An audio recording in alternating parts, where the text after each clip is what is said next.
entonces que hay mexicanos de primera, segunda, tercera, cuarta, quinta. ¿Yo en qué posición estoy? ¿En qué rango me consideran a mí? De 96 personas que iban, únicamente se salvaron 16. Y entre estas 16 no estaba mi madre y mi hermana.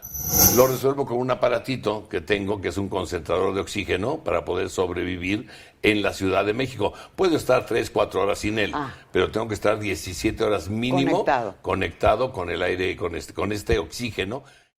Gracias por acompañarnos nuevamente aquí en Casa de Mara. Seguimos trabajando y seguimos llevándoles hasta donde están ustedes, entrevistas y pláticas y charlas con personas, con celebridades, que ustedes están muy familiarizados con ellos y que además ven sus programas y que además tienen unas carreras maravillosas, y hoy no va a ser la excepción. Hoy, además de tener a ¿qué les digo? A una celebridad con la que estoy muy agradecida, porque las exclusivas siempre me las da a mí.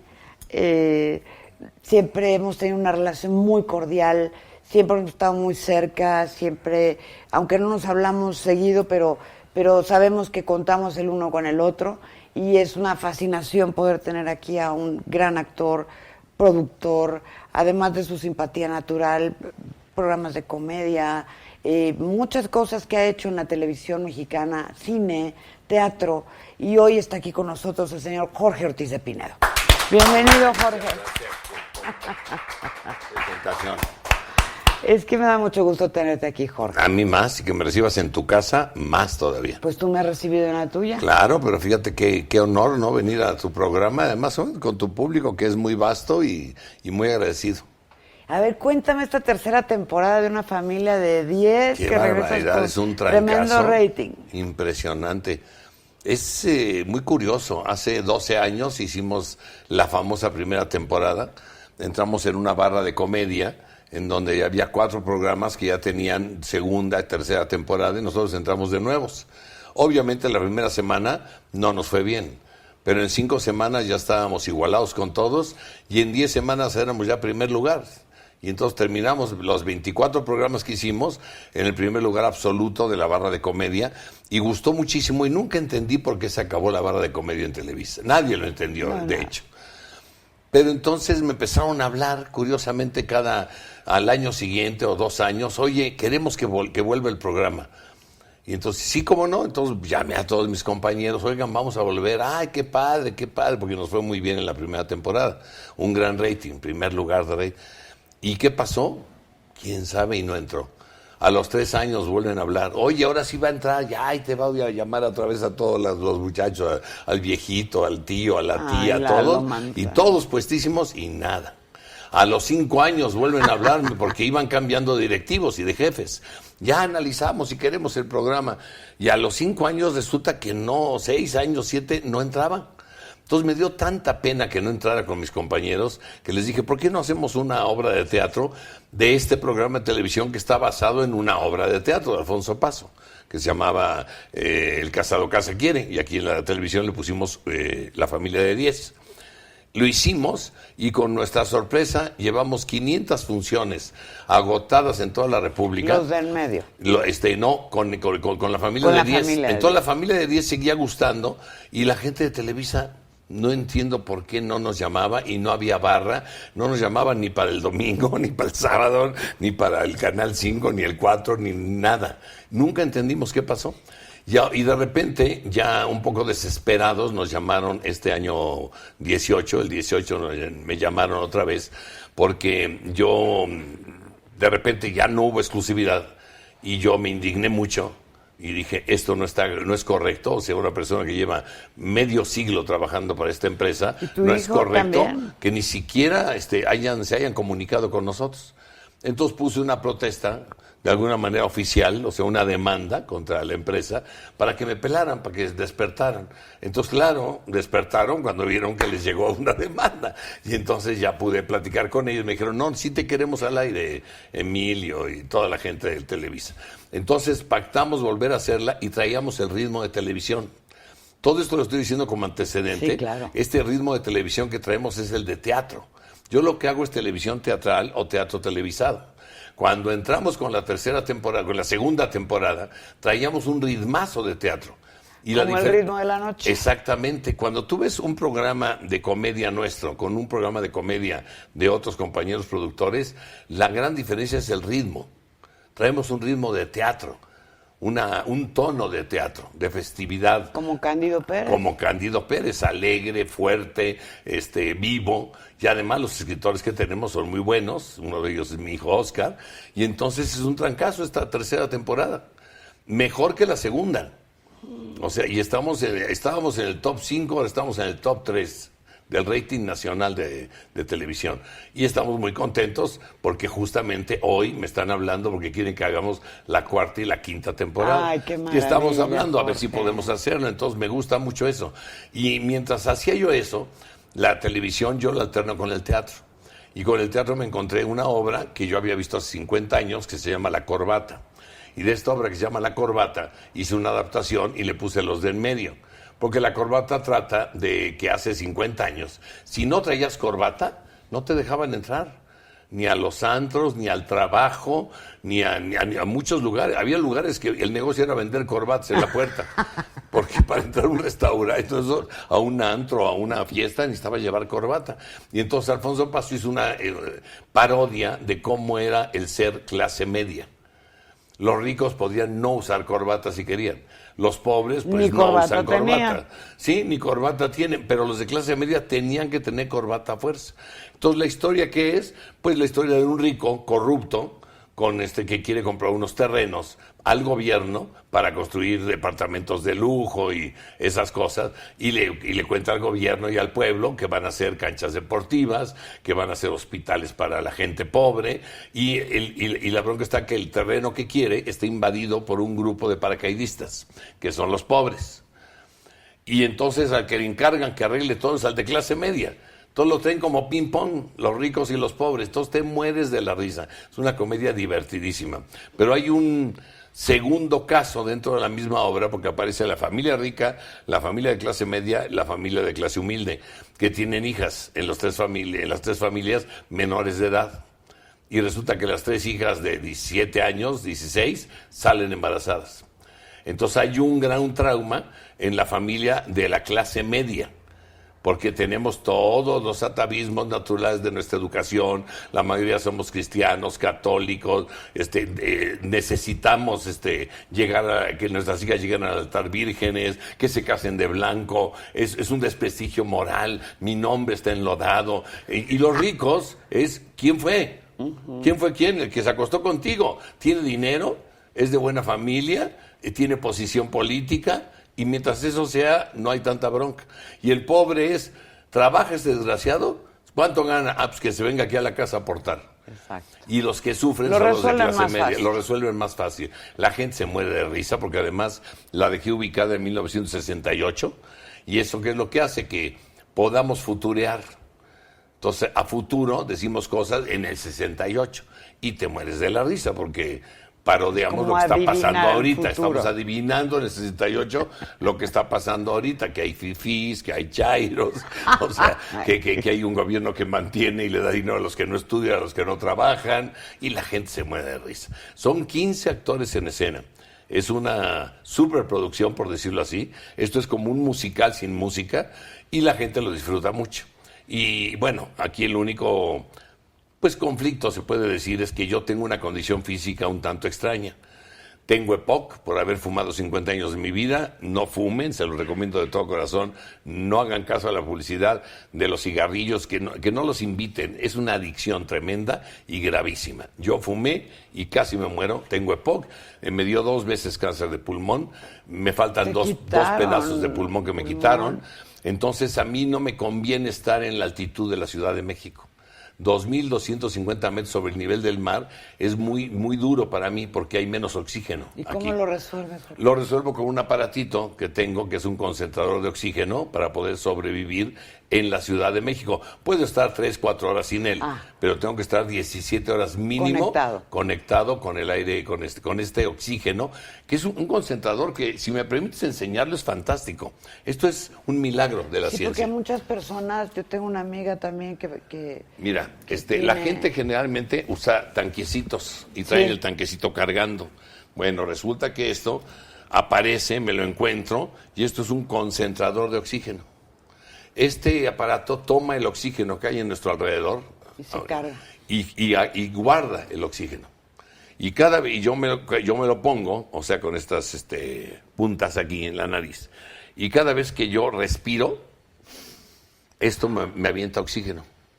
Entonces me ayuda a suplir el poco oxígeno que yo puedo respirar en la Ciudad de México. Lo voy a poner tanto en operación para que entonces veas cómo cuando yo respiro, esto me avienta oxígeno. Ah, claro.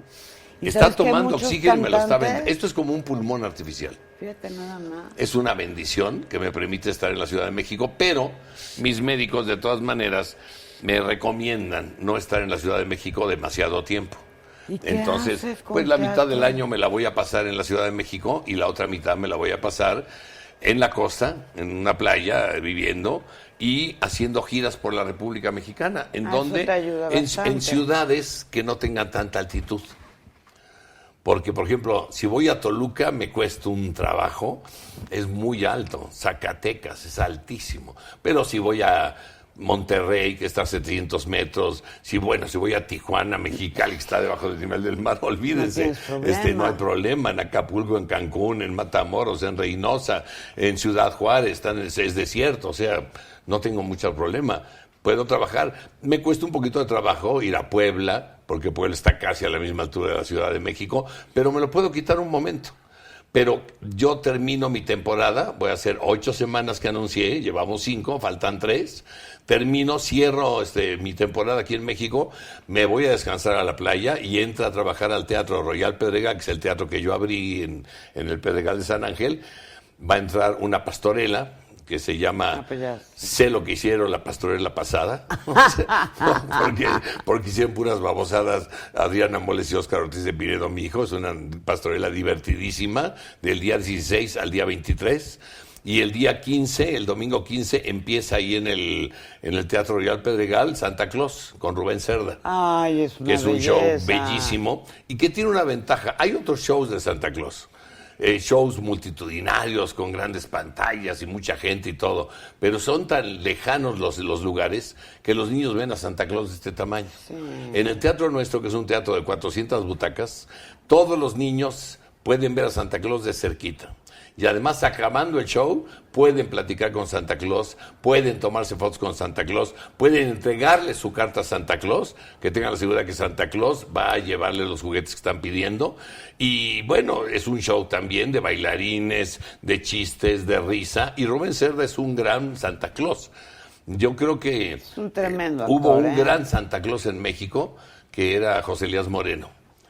Cuando tú ves las películas de Claro, Santa que Claus, Cosimitrio. o sea, y sí que Dimitri es un gran actor, pero hizo 2, 3 películas de Santa Claus. Precioso. Y era un gran Santa Claus, que era grandote, simpático, divertido. Claro. Y después de él, pasaron yo creo que muchos años para que saliera otro Santa Claus tan divertido como Rubén. Porque Rubén lo que tiene es que es comediante. Al ser comediante, pues es divertido y simpático. Es ágil de mente. Entonces, te voy a contar una anécdota fantástica. A mi hijo Santiago, ahora tiene 17 años. Cuando tenía 4 años de edad, estaba en el Gymboree, en el kinder, y en el maternal, ni kinder. Y me piden ahí en el colegio, oiga, ¿no conoce usted a alguien que nos quiera ayudar? Porque vamos a hacer el festival de fin de año, de Navidad. Y alguien que haga Santa Claus. Dije, sí, cómo no, pues Rubén Cerda es mi amigo, es mi compañero de trabajo, y él hace a Santa Claus. Y le podría usted decir con mucho gusto. Le hablé a Rubén, le dije, oye, ¿podrías ir a la escuela de mi hijo y entrar en un numerito que van a ser los niños todos vestidos de duendes?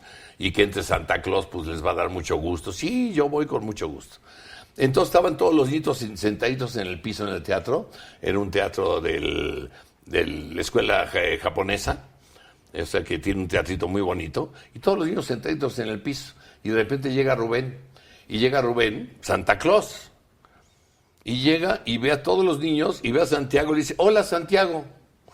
Y todos los niños voltean y dicen, ¿te conoce? Dijo, y dice el niño, sí, es mi tío. Hola tío, ¿cómo estás? Bueno, los niños estaban admirados de que Santiago era sobrino de Santa Claus. Ay, mi Entonces vida. es una anécdota que a mí me fascina contar. Dices que y la mente de un niño de 4 o 5 años vieron a Santa Claus y era el tío de uno de sus compañeritos. Sí. Entonces, y de verdad es muy buen Santa Claus. Ahora, cuéntame algo, Jorge, ya hablando de ti, bueno, y de todo lo que has hecho en tu vida, pero yo tengo curiosidad por saber qué nacionalidad tienes y dónde en realidad naciste. Porque hay quien dice que eres colombiano, que no, que naciste en México, que no, a ver. Pues mira, yo soy hijo de cubano y de mexicana. Mi padre obviamente era cubano, pero se convirtió en mexicano. Don Jorge Oscar Ortiz de Pinedo. Luego, cuando ellos se conocieron, mi madre era muy joven, mi padre también era un hombre joven, pero mayor que ella, o sea, 16 o 17 años mayor. Ay, ¿tanto? Sí, se casó con ella y se fueron de gira por toda América Latina. Las giras de aquel entonces no eran como ahora. Las giras de ahora son una vacilada. Oye, vamos a Monterrey 2 días y nos regresamos. No, las giras eran de años, por toda América. Iban de ciudad en ciudad haciendo 6, 7 obras de teatro. Por eso está la famosa concha. La concha es el apuntador que ayudaba a los actores a recordar sus diálogos cuando hacían 7 obras. Te sabes la obra, pero ese pie que te dan te ayudaba, por eso estaban los apuntadores de concha. Entonces mi madre se va trabajando en la compañía, está con mi papá, haciendo papeles pequeñitos, pero estaba prohibido que fueran mujeres embarazadas. ¿Por qué? Pues, ¿qué haces con una mujer embarazada cuando las giras eran en camión, en burro, en tren, en barco, en lancha, como fuera para llegar al otro pueblo? Y una mujer embarazada es imposible. Entonces mi madre sabía que estaba embarazada de tu amigo Jorge, pero no dijo ni más porque no iba a dejar a su marido que se fuera de gira un año y que ella se quedara a tener un niño en Cuba solita. Entonces le pegó a mi papá, no dijo nada, anduvo de gira con mi padre y entonces obviamente se fajaba como loca para que no se le notara, hasta que ya a los 8 meses ya le dijeron, ya, quítate esa venda de ahí, ese pobre niño va a salir más chueco que un abogado, mira nomás ¿no? Lo que traía. Pues salí bien chueco, tengo un chorro de cosas. ¿Qué estatura tienes? 1.83, sí. Y salí en dónde? En Colombia. Cuando andaban de gira por Colombia, llegaron a trabajar en Bogotá. Llegaron a trabajar a Bogotá y entonces vino el famoso Bogotazo en 1948.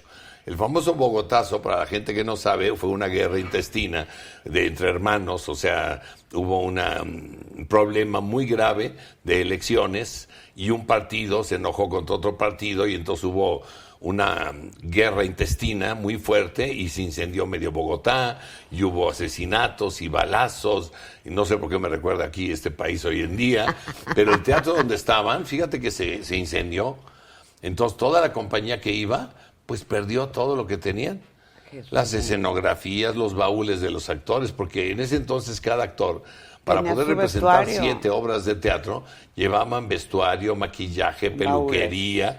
Eran unos mueblesotes, unos baúles. Como los que tiene Louboutin, ¿te acuerdas? Exactamente, de ese tamaño, porque eran closets. Como closets. Y además de closet lo abrías y tenía espejo y ahí se maquillaban, eran sus camerinos. Pues perdieron todo. Y entonces quedaron con una mano delante, otra detrás. Y Jorge, tu amigo Jorge, recién nacido, no había embajada cubana, no había embajada mexicana, no había autoridades en Bogotá. No había, estaba cerrado todo. Entonces me sacaron por los Andes, salieron ellos dos por los Andes montados en llama, o sea, cruzaron hacia Venezuela y en Venezuela estuvieron trabajando un tiempo como podían para sacar dinero, para recuperar un poco. ¿Y ahí creciste un poquito? No, nada, porque antes de que yo cumpliera un año ya se habían embarcado en un barco en La Guaira y de ahí vinieron a México en un barco mercante que tenía 5 camarotes.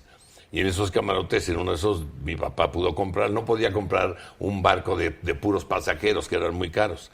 Pero ese barco se tardó 3 meses en llegar a México, porque venía tocando puerto por puerto, por puerto, por puerto. O sea, que anduviste de gira desde chiquillo. Desde niño anduve, era marinero yo.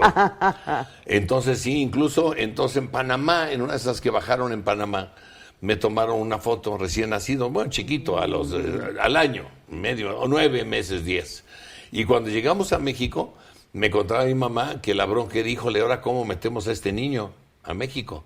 Entonces mi papá agarró y con saliva pegó la foto en su pasaporte. Y él presentó su pasaporte y dijo, aquí está mi foto, aquí está el de mi hijo, aquí está el pasaporte de mi hijo y aquí está el de mi mujer. Y entraron a México. Ya llegando a México, ya me registraron aquí en México, ya pude registrarme en un registro civil. Mi mamá ya venía embarazada de mi hermano. Entonces mi hermano le llevó 11 meses, por eso digo que yo estaba muy chiquito. Y entonces yo nací en Bogotá accidentalmente, porque andaban de gira mis padres, como muchos actores, Muchísimos actores han nacido porque sus padres andaban viajando en muchísimos países de América y de Europa, los europeos. Pero tienes la nacionalidad de donde vives. Y obviamente llegamos a vivir a La Lagunilla, a la casa de mis abuelos. ¿A la Merced? No, a La Lagunilla, en la ¿O mera fue donde Lagunilla. te corrieron y te mandaron a la Merced? No, me corrieron de otros ¿Te corrió lados. tu papá? No, me corrieron, pero la Lagunilla era fantástica.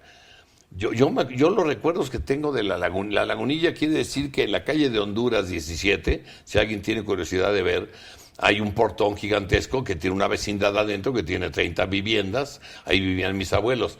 ¿Qué pasaba en ese entonces? Estoy hablando de 1949 y 1950. La mayoría de los actores, de los pintores, de los escritores, de los escultores, de los literatos vivían ¿dónde? En el centro.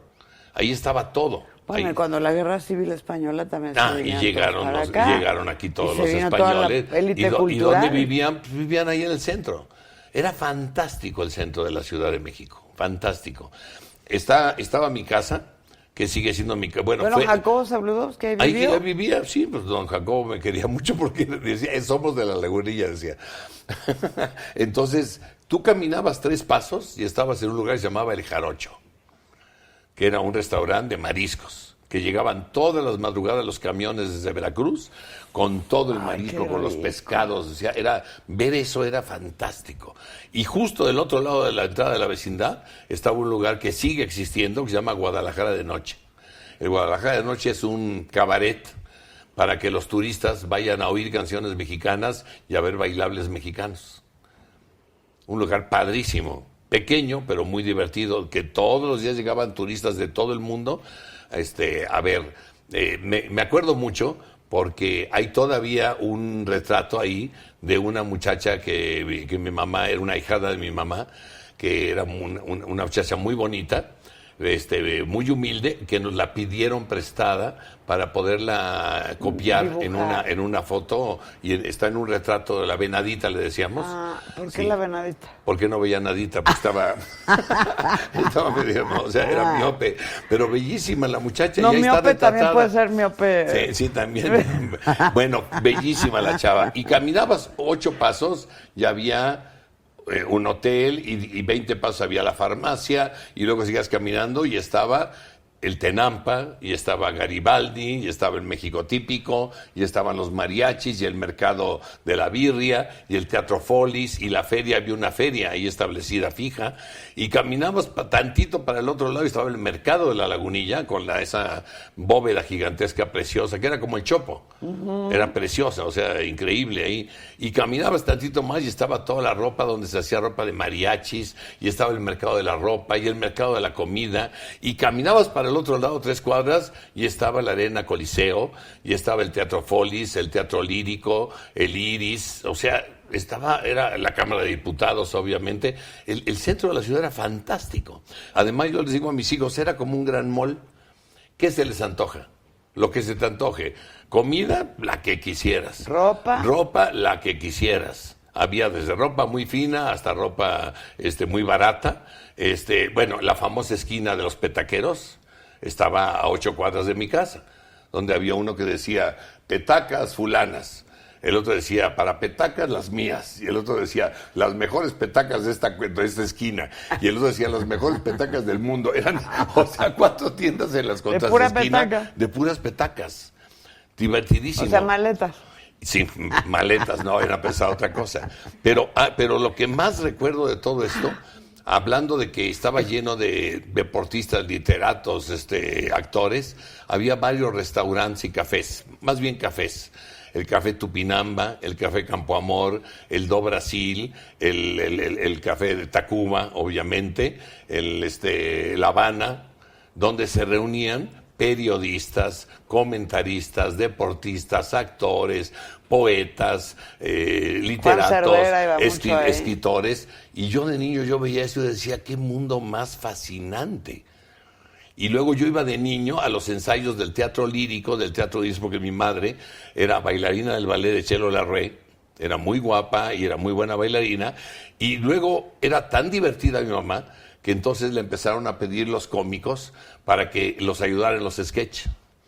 Todos los sketches, los cómicos siempre hemos trabajado con mujeres bonitas y guapas y divertidas, ¿sí? Porque si no, no puedes hacer comedia. No macha el asunto. No haces comedia si no son divertidas. Entonces mi mamá empezó a ayudar a Tintán, a Clavillazo, a Resorte, y empezó a trabajar haciendo ya sketch, ya no bailando. Y mientras mi padre trabajaba haciendo teatro. Desde el Teatro Tívoli, que hacía sketch para adultos, hasta en Bellas Artes con Salvador Novo, haciendo obras de teatro. Y luego la lucha de mi padre, me acuerdo, por entrar al cine nacional. Y después de una gran lucha para que la gente lo conociera y le dieran trabajo, hizo más de 100 películas. Mi padre hizo una carrera espléndida en el cine. Muy simpático. Pero donde más destacó mi papá, obviamente, fue en el teatro. El teatro era un pez en el agua, o sea, hacía lo que quería con el público lo adoraba, y la verdad me siento yo muy feliz y muy orgulloso de ser hijo de quien soy. Cuando yo empecé a trabajar, Mara, muy jovencito, yo empecé desde los... Porque te corrió tu papá, dilo. Bueno, no, primero antes, a ver, yo tenía 8 años de edad y me metieron a trabajar. A todos los niños chiquitos los meten a trabajar. Es un juego. ¿De qué trabajabas? En cine, hacía películas yo. O sea, pues, todas las películas necesitan niños. Entonces, ahí está el hijo de Pinedo, métanlo ahí. Bueno, ¿no? pero ¿a qué edad te corrió tu papá? ¿Y qué hiciste? A los 14, pues que me fui de parranda.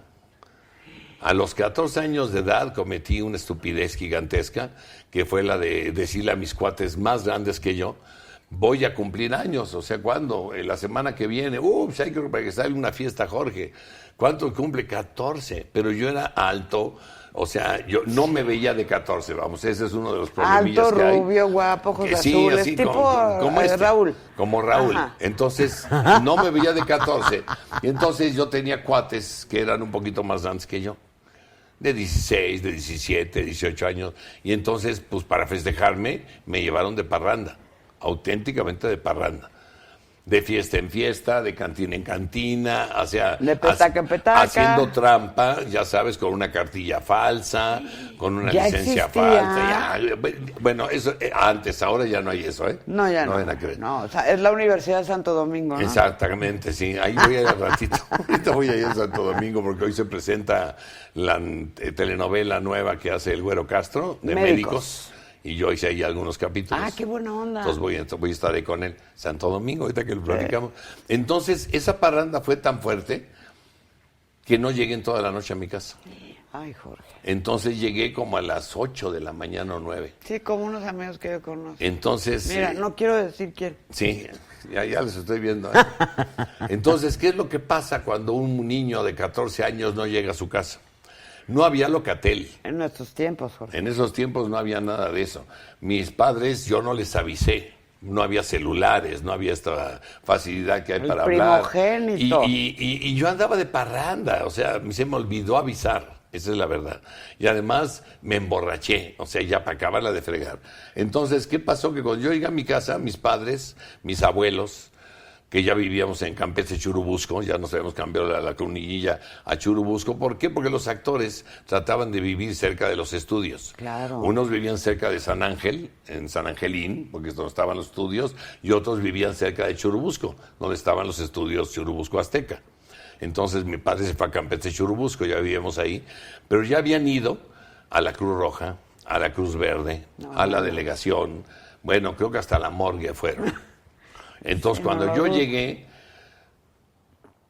me dio una pena, una vergüenza, o sea, ver la cara de mis padres, de mi madre, la angustia de mis abuelos, que lloré como loco por lo que yo había hecho, y lo que más me dolió es que mi padre no me habló en 5 días.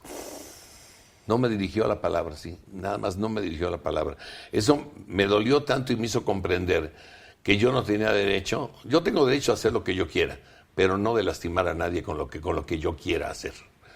Y entonces, a los 6, 7 días, él dijo en la mesa, en esta casa hay reglas, O sea, aquí tiene que llegarse a X hora, tiene que avisarse si no se va a llegar. Somos actores, trabajamos en cabaret, trabajamos fuera de México, hacemos giras, pero siempre sabemos dónde estamos todos. Aquel que no quiera acatar las reglas, ahí está la puerta. Y yo, tontamente, lloré como loco mediodía y dije, me tengo que ir de esta casa. Y ahí muy idiota que me voy de mi casa.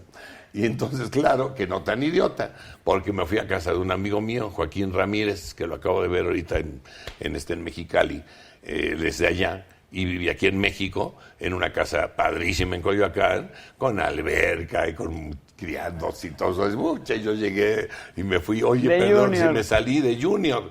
Y viví ahí 2 meses hasta que llegó su familia de Baja California. Claro. Y dije, la madre, ¿y ahora qué hago? ¿A dónde me fui? A un cuarto de azotea. A un cuarto de azotea. ¿A la Merced?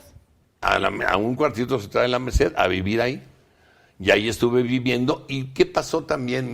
Mi padre era un hombre muy carismático, que tenía muchos amigos, le decían el galán, la gente lo quería mucho. Yo no recuerdo, fíjate, haber escuchado a alguien que hablara mal de él, ni de mi mamá. Eran 2 gentes muy honorables, buenas, encantadoras. Esas familias que uno dice, bendito a Dios que caí aquí, en esta familia. Y sus amigos, cuando se dieron cuenta que el hijo tonto se había salido de la casa, empezaron a protegerme. Sin decirme nada, me empezaron a llamar y me daban un llamadito en Teatro Familiar del Azteca, otro llamadito en Teatro Bonsoir, y empecé a hacer así telenovelitas. Sí, hacía yo programas de televisión, y me daban un llamadito en cine para hacer un papelito, y con eso me iba yo manteniendo en mi cuartito de azotea. Claro que al año que me di cuenta de la estupidez que yo había hecho, nunca dejé de hablar con mis padres, quiero decirte, o sea... Estamos en contacto con ellos. Siempre, pero al año sí ya no pude vivir lejos y me fui a un cuarto de azotea, pero de la Campestre Churubusco. Okay. Conseguí un cuarto en un edificio cerquita de mi mamá. Y obviamente comía 5 veces a la semana en casa de mi mamá. ¿Por qué? Pues porque estás con tu mamá. Bueno, pero porque vivía yo separado, yo muy digno, ¿me entiendes? Tú seguías con la dignidad a todo lo que da. Yo, o sea, con la dignidad a todo lo que da. Y poco a poco empecé a trabajar. Y entonces yo combinaba la escuela con el trabajo. Mi padre además nunca dejó de protegerme con la escuela. Y entonces yo trabajaba y estudiaba, y trabajaba y estudiaba. Y yo no me di cuenta, nunca me di cuenta, Mara, te lo juro por Dios, por la Virgen que está aquí enfrente, ¿qué pasó? ¿En qué momento me fue bien en la vida? ¿En qué momento empecé a ser actor? ¿En qué momento le caí yo bien al público? ¿En qué momento empecé a ser una figura? Y de repente pasaron unos años y yo era una figura. La gente me reconocía en la calle, me contrataban los empresarios y me pagaban muy bien, me contrataban para hacer comerciales. Era yo un hombre popular que hacía teatro, hacía cine, hacía televisión, y empecé a llenar los teatros y a llenar el centro nocturno y todo. Y dije, ¿qué pasó? ¿Cómo llegué hasta aquí? Y entonces empecé a recordar a toda esa gente buena que me llamó. Desde Fernando Wagner, Chucho Valero, Rafael Banquels, etcétera. O sea, gentes, actores que me contrataban para que yo no me muriera de hambre y para que mi padre supiera dónde andaba yo. Fíjate qué bonita historia. Bonito. Entonces ese día tuve una cognición y dije, tengo que hacer algo para agradecerle a la vida lo que la vida me dio. ¿Qué me dio la vida? Unos padres fantásticos, me dio la vida la oportunidad de trabajar y de aprender un oficio sobre la marcha, que aunque ya traía yo algunos genes de mis padres, lo tienes que ir perfeccionando, porque no hay hijos de actores nada más que ya sepan actuar, o hijos de cantantes que sepan cantar porque Dios les dio el don. Hay que estudiarlo y hay que ponerse a dedicar. Y entonces dije, tengo que pagarle a la vida lo que me dio. Entonces, ahora que tengo yo la oportunidad de ser productor de televisión, de ser un primer actor, de tener mi compañía de teatro, tengo que darle oportunidad a otros igual que alguien me la dio a mí. Porque cuando yo quise voltearme a dar las gracias, ya muchos ya se me habían ido.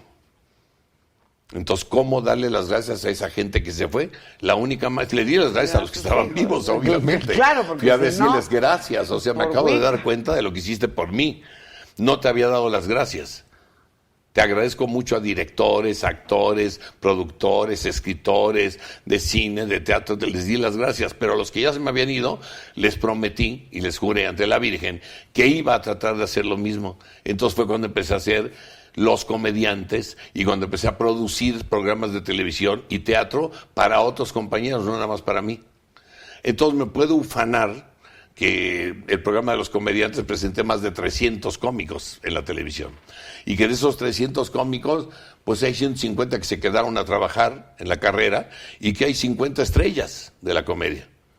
Y en teatro, siempre que esté en una obra de teatro o un programa de televisión, siempre llevo gente nueva. Ahorita en esta obra que estoy haciendo, Los del Medio, hay 3 chicos que es la primera obra de teatro que hacen egresados del CEA, y hay un muchacho que es la primera obra que hace egresado de Casa Azul. Y aparte todo nuestro elenco, ¿no? Que de apoyo. En televisión siempre buscamos cómo meter jóvenes. Y por ahí hay un dicho famoso, cuando era niño yo oía muchos dichos en La Lagunilla: el que tiene más saliva, traga más pinole. Yo te pongo ahí el escenario, ahora tú eres el encargado de destacar o no. Yo no puedo hacer que gustes más que el otro. Yo no sé hacer casting. Ya tienes ojo. No, yo tengo ojo para encontrar a la gente, y en lo que hacía yo para lanzar cómicos es que yo los invitaba, les decía: a ver, tú eres comediante, bueno, eran cómicos hasta que puse Los Comediantes, ya nos empezaron a decir comediantes a todos. Me ufano también de que gracias a ese programa nos dijeron comediantes.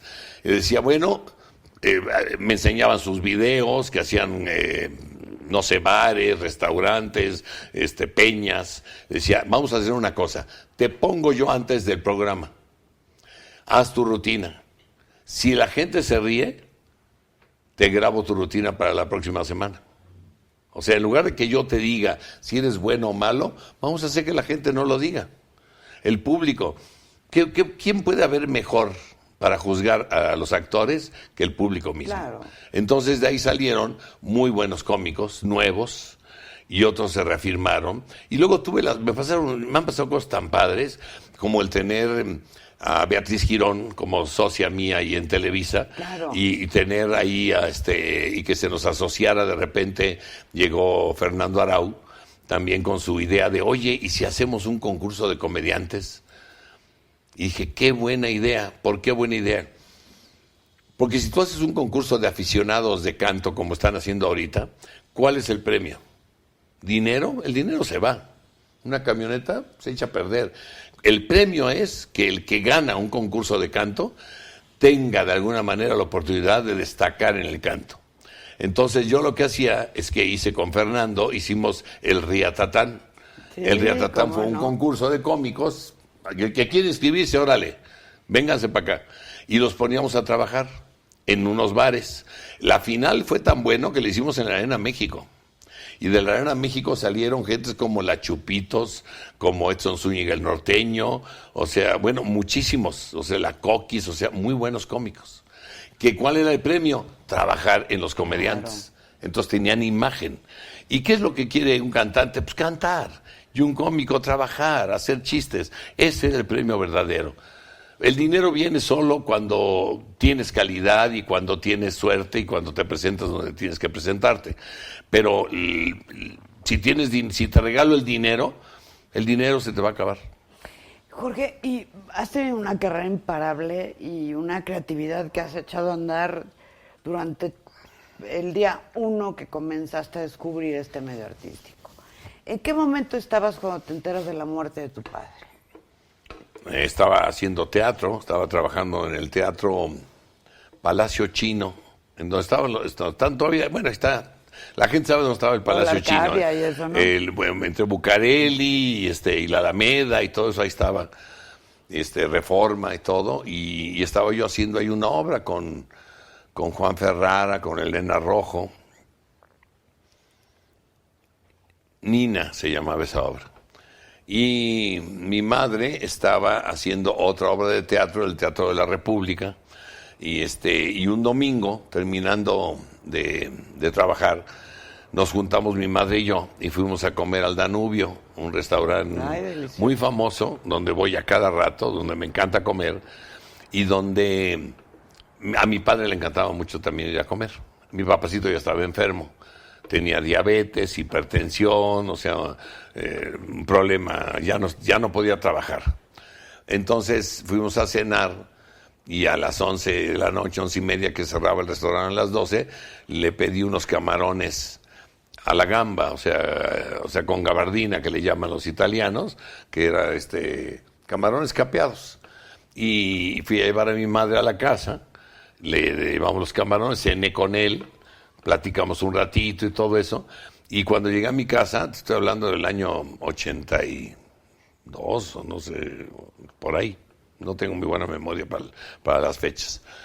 Y cuando llegué a mi casa, mi mujer me dijo, te acaba de hablar tu mamá que te regreses, tu papá se puso malo. Y ahí no había, es que hay que hablar de los celulares y de los no celulares.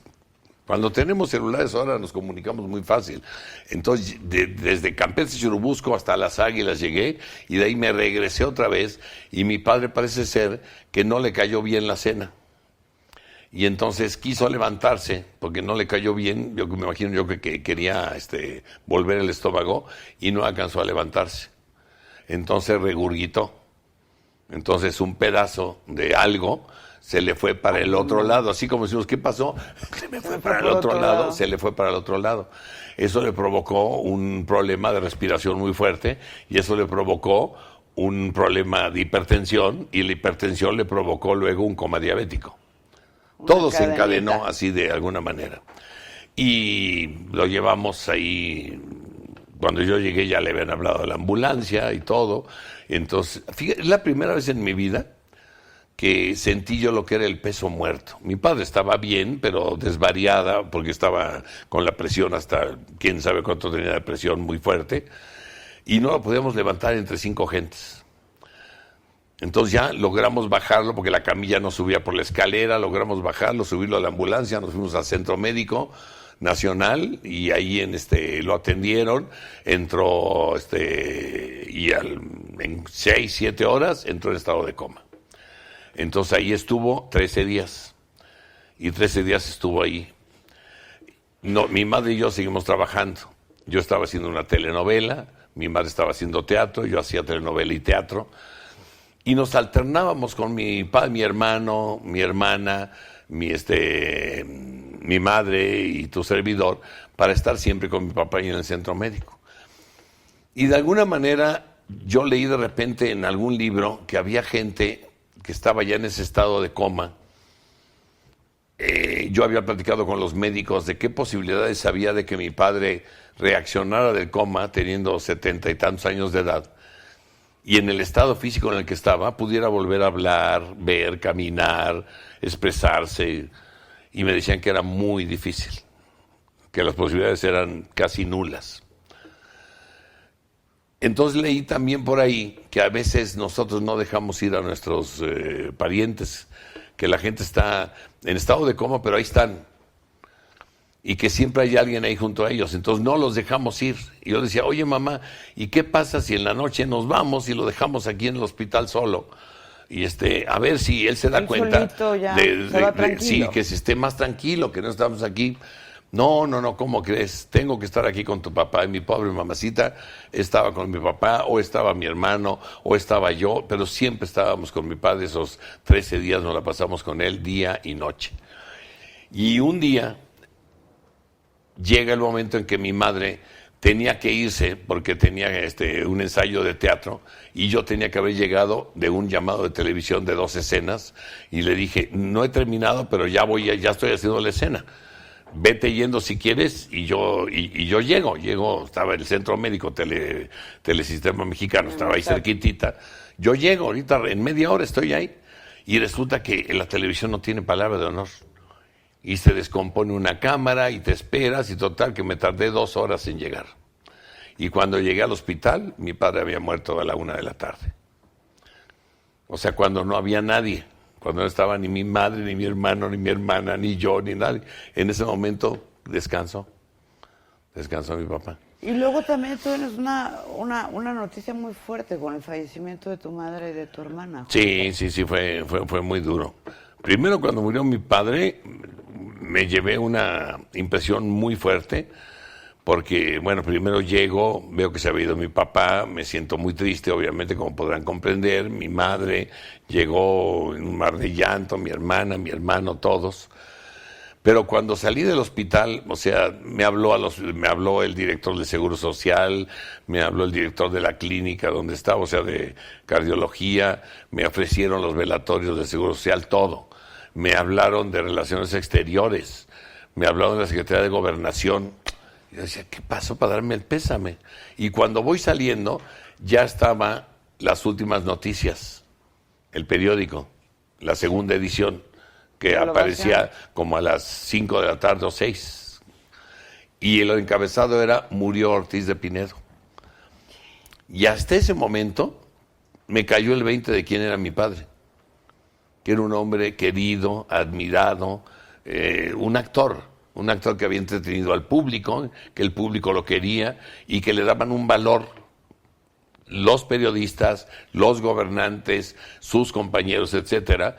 Su velorio fue impresionante, la cantidad de amigos que llegaron a darnos el pésame, y fue muy, muy emotivo. O sea, el que se haya ido mi padre y que yo me haya dado cuenta de la gran figura que era. Uno no se da cuenta, uno se dedica a trabajar.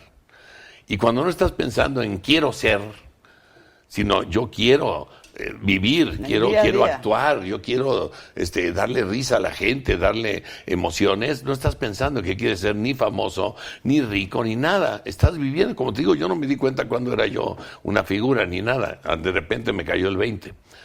Y entonces pasan 2, 3 años de esto y empiezo yo a tener un poquitito de lana. Y lo primero que hago es, en lugar de comprarme un coche, un departamento, dije, ¿cuál era el sueño de mi mamá?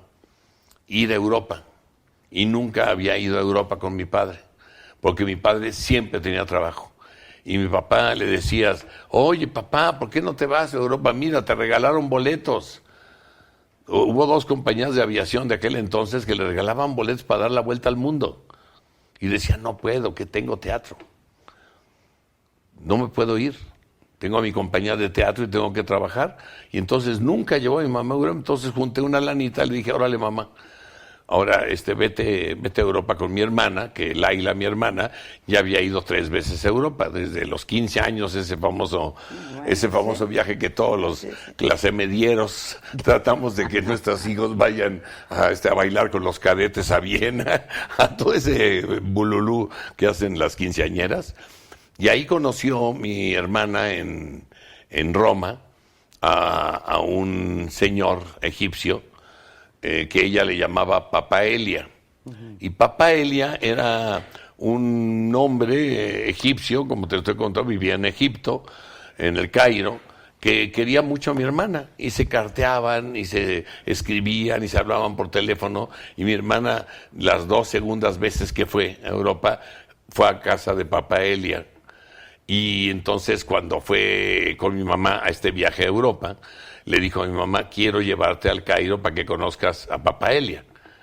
Y le digo Papa Elia porque me quiere mucho, porque dice que yo soy su hija, tengo 4 hermanas allá en el Cairo, y quiero que conozcas a este hombre, que es un santo y es una persona maravillosa. Entonces, dentro de este viaje, pudimos ir a una agencia de viajes, y en esa agencia de viajes planeamos, a ver, ¿a dónde van? Pues México, Madrid, luego Madrid, Barcelona, luego Barcelona, París, luego París a Londres, de Londres a la Gran Boutique, París, Londres, a Liverpool, y entonces se van todas las tiendas. Y entonces planeamos todo el viaje, hasta el regreso. El único viaje que no se planteó, y que mi hermana dijo que no tenía caso, porque ella había hecho ese viaje ya 2 veces antes, era Atenas, el Cairo. Porque ella me dijo, no tiene caso, Jorge, que compres ahorita ese boleto, porque ahí es como un puente aéreo. Cada 15 minutos sale un vuelo de Atenas al Cairo, y llega un vuelo del Cairo a Atenas, porque es la conexión entre África y Europa. O sea, entonces si tú me compras un boleto a determinada hora, determinado día, nos estás obligando a llegar a esa hora. Entonces, déjame. Llegando ahí compramos el boleto. llegando ahí compramos el boleto. Y así lo hicieron. Y el boleto que compraron fue de una línea egipcia, Egypt Air. Y este vuelo, en ese vuelo iban un grupo de terroristas de Abu Nidal, un grupo terrorista, que se las ingeniaron para meter bombas incendiarias y pistolas, y dentro ya del avión en pleno vuelo, o sea, asaltaron el avión y amenazaron al piloto, y hubo una balacera dentro del avión con los guardias ocultos que llevaban los egipcios, había dentro del pasaje guardias, se armó una balacera dentro del avión, se descompresurizó el avión.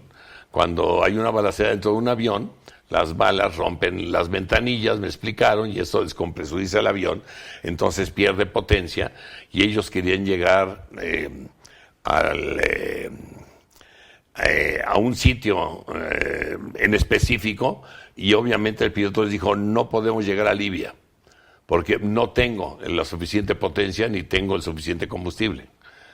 Entonces, pues regrésate a Atenas para que cargues combustible. Y en Atenas le dijeron que no. Entonces dije, bueno, déjenme llegar al Cairo para que ahí me carguen combustible y nos vayamos a donde van. Y en el Cairo dijeron que no. Déjenme llegar a Roma, y en ningún lado los aceptaron. Entonces, pasando por encima de la isla de Malta, rumbo a Libia, tuvieron que aterrizar de emergencia. Y ahí aterrizando de emergencia, allí fue un drama que los dejaran aterrizar porque no querían. Es un avión secuestrado. Era un avión secuestrado, nadie quería aceptarlo. Y entonces ahí se armó también una bronca con las autoridades de Malta, porque ellos exigían gas avión y comida para los pasajeros a cambio de bajar algunas mujeres. Y aceptaron las autoridades darles gas avión a cambio de la vida de algunas mujeres. Y ellos dijeron, ok, únicamente las mujeres árabes. Entonces, dentro del grupo de las mujeres árabes que iban bajando del avión, se coló una chica